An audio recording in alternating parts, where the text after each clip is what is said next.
پاکستان تحریک انصاف کی اس آواز کو مدھم کرنے کی ایک کوشش کل پھر ہوئی. یہ کوشش ناکام ہوگی کیونکہ تاریخ کا فیصلہ عوام کرتے ہیں، تاریخ کرتی ہے، عدالتیں نہیں کرتی.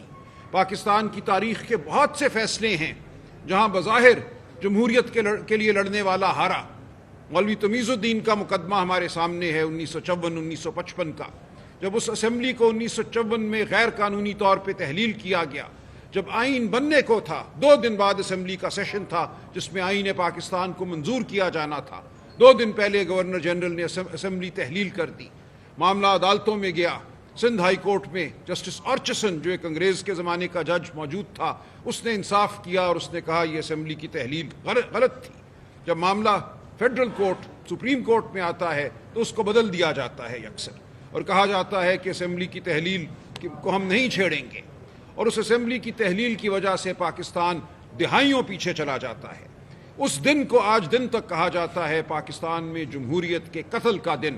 وہ فیصلہ بظاہر مولوی تمیز الدین کے خلاف ہوا، وہ مقدمہ بظاہر مولوی تمیز الدین ہار گیا، لیکن مولوی تمیز الدین ہماری تاریخ کا ایک امر کردار ہے، ایک تابندہ کردار ہے. اس فیصلے میں جیتنے والے نیست و نابود ہو گئے. تاریخ کے حاشیوں میں ایک بدنما دھبا بھی ان کے نام کے ساتھ نہیں ہے. وہ کہاں گئے وہ لوگ؟ آج جس نام کو ہم یاد رکھتے ہیں وہ جمہوریت کے لیے، آئین کے لیے لڑنے والے کو یاد رکھتے ہیں، اگرچہ فیصلہ اس کے خلاف ہوا تھا. کل بھی ایک ایسا ہی دن تھا. ہم نے آئین کے لیے، قانون کے لیے، جمہوریت کے لیے جنگ لڑی. یہ جنگ ہم لڑتے رہیں گے. ہم ہرگز نہیں ہارے. پاکستان میں ہم جمہوریت کو نہیں ہارنے دیں گے. کل جو بھی فیصلہ ہوا، جو بھی یہ سمجھتا ہے اس کی فتح ہوئی، تاریخ میں وہ ناکام ہوا. اس کے حصے صرف بدنامی آئے گی، اس کے حصے صرف لعنت آئے گی. آپ دیکھیں گے کہ یہ دن تاریخ میں اجاگر ہوگا ایک بار پھر. جس طرح مولوی تمیز الدین کے فیصلے کا دن ہم آج دن تک یاد رکھتے ہیں. پاکستان میں جمہوریت کی بقا کے لیے جد و جہد کے حوالے سے وہ دن ایک درخشاں دن ہے. کل کا دن بھی یاد رکھا جائے گا کہ جمہوریت پر حملہ ہوا، لیکن جمہوریت پسندوں نے، انسان دوستوں نے، غریب دوستوں نے اپنی تگ و دو ختم نہیں کی. ہم جمہوریت کے لیے کھڑے رہے اور ہم لڑتے رہے. اسی لیے آج ہم آپ کے سامنے حاضر ہوئے ہیں اور حاضر ہوتے رہیں گے اور پاکستان کے عوام کے سامنے حاضر ہوتے رہیں گے. مجھے مختصراً یہ بتانے دیجئے کہ یہ مقدمہ تھا کیا، ہوا کیا. آپ سب کو یاد ہے 8 فروری 2024 کوئی بہت ماضی کی بات نہیں ہے. وہ الیکشن کس طرح لڑا گیا، کس طرح P T I Pakistan Tehreek Insaf کو اس الیکشن سے باہر رکھنے کی ہر ممکن کوشش کی گئی. ایک ادارے کی طرف سے نہیں، پورے نظام نے کوشش کی کہ پی ٹی آئی کو الیکشن میں حصہ نہ لینے دیا جائے، اور اگر حصہ لیتی ہے تو اس کے ووٹروں کو دھمکایا جائے، اس کے سپورٹروں کو دھمکایا جائے، اور اس کے بعد بھی اگر یہ جیت جاتی ہے تو جو رزلٹ ہے اس کو تبدیل کیا جائے. یہ سب ہم نے دیکھا. اس سب کے آپ میں ہم عینی گواہ ہیں. ہمارے مقدمے چاہے عدالتوں میں چلے نہ چلے، ہم نے پٹیشنیں کی ہوئی ہیں. اس دن سے وہ 1 انچ آگے نہیں بڑھ رہی، اور اگر بڑھتی ہیں تو ان کو اس بات پہ ڈسمس کر دیا جاتا ہے کہ اوتھ کمشنر کا دستخط مدھم ہے، اس لیے تمہاری پٹیشن نہیں سنی جائے گی. تو جمہوریت کے خلاف جو اس ملک میں بند باندھے گئے ہیں وہ اس وقت موجود ہیں. ہم نے ان کے خلاف جد و جہد کرنی ہے. ان رکاوٹوں کو ہم نے گرانا ہے. اور ہوا یہی. 8 فروری سے پہلے الیکشن کمیشن نے یہ کہا کہ پی ٹی آئی چونکہ اپنا انٹرا پارٹی الیکشن، اندرونی الیکشن جو کہ تمام جماعتیں کراتی ہیں، ایک ہال میں بیٹھتی ہیں، الیکشن ہوتا ہے اور ایک سرٹیفکیٹ چلا جاتا ہے. پی ٹی آئی نے ایک بہت بہتر الیکشن کرایا، اس کو نہیں مانا گیا، اور اس کے نتیجے میں یہ کہا گیا کہ اب پی ٹی آئی کو نہ صرف یہ کہ الیکشن سمبل نہیں ملے گا، انتخابی نشان نہیں ملے گا، اس سے بڑھ کر پی ٹی آئی کو بطور سیاسی جماعت تسلیم ہی نہیں کیا جائے گا. یہ پہلی اور سب سے بڑی غلطی تھی. آئین کے خلاف آئین کے خلاف یہ ایک عمل تھا. آئین پاکستان یہ کہتا ہے کہ کسی بھی سیاسی جماعت کے وجود کو ختم نہیں کیا جا سکتا ماں سوائے یہ کہ سپریم کورٹ میں ریفرنس ہو اور اس ریفرنس میں آپ جماعت کو تحلیل کریں. سمبل نہ دینے سے، انتخابی نشان نہ دینے سے پی ٹی آئی بطور جماعت موجود تھی، موجود رہی، لیکن اس کے وجود کو الیکشن کمیشن نے تسلیم نہیں کیا.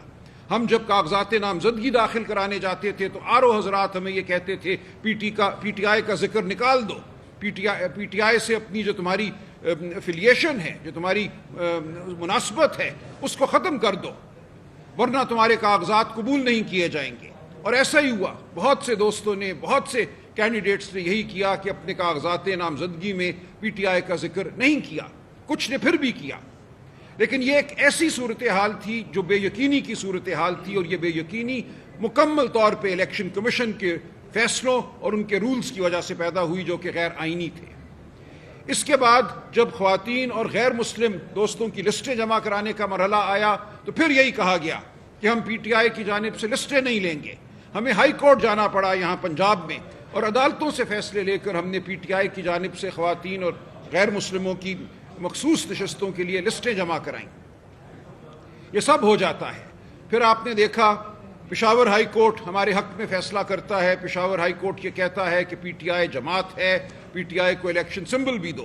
اس کے بعد آنن فانن 2 دنوں میں 10 تاریخ کو پشاور ہائی کورٹ کا فیصلہ آتا ہے، 10 جنوری کو 11 کو پٹیشن دائر ہوتی ہے، اور 12 اور 13 کو 10 گھنٹے کی سنوائی کر کے فیصلہ دے دیا جاتا ہے کہ پی ٹی آئی سمبل کے قابل جماعت نہیں ہے، اس کو انتخابی نشان نہیں ملے گا۔ اور جو الیکشن کمیشن کے فیصلے تھے ان کے خلاف جب ہم ہائی کورٹ میں گئے، میں نے ذاتی طور پر پٹیشن دائر کی اور کہا یہ سب غیر آئینی ہے۔ فارم 33 جس میں امیدوار کا نام اور اس کی پارٹی دی جاتی ہے، اس میں 14 جنوری کو ہم سب کو آزاد قرار دیا گیا۔